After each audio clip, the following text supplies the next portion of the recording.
paano mag-import ng 12 phrase from Trust Wallet to Token Packet para yung Matic mo is instant automatic na siya naka-migrate to pool. Automatic siya ang naging pool yan po.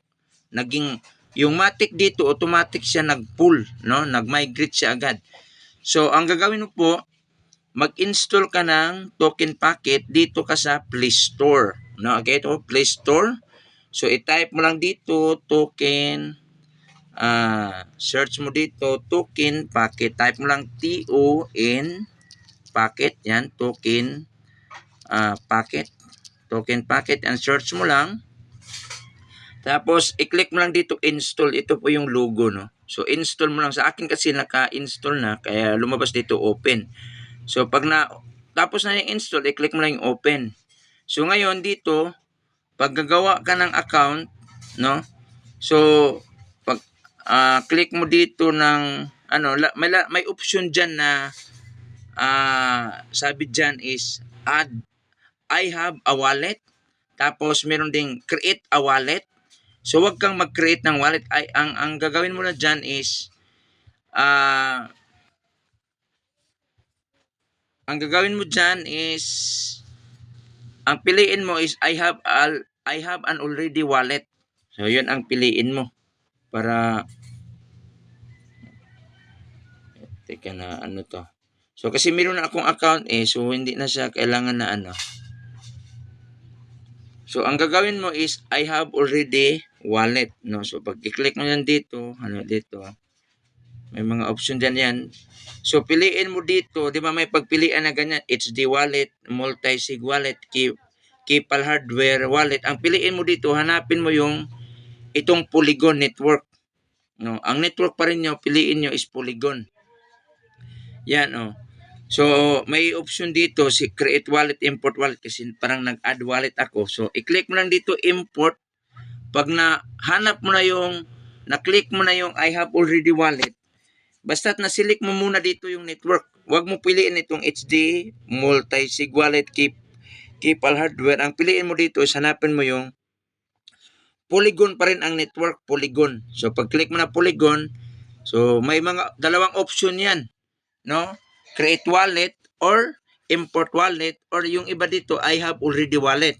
So, dito, i-click mo lang dito import wallet kasi yung 12 phrase doon sa Trust Wallet mo, i-import mo lang dito. So, dito, secret recovery phrase. Ito yung pindutin mo. Secret recovery phrase. Yan. So, dito muna itatype yung 12 phrase mo galing sa Trust Wallet. Kailangan makuha mo yung 12 phrase doon sa Trust Wallet. So, isulat mo sa notebook yon, i-type mo dito. Sa pag-type mo dito, halimbawa, word. So, isang space lang. Tapos, run. Ganyan. Tapos, space. Isang space lang ha. Tapos, 2. Hanggat i-type mo lang ng i-type hanggang matapos yung 12 phrase.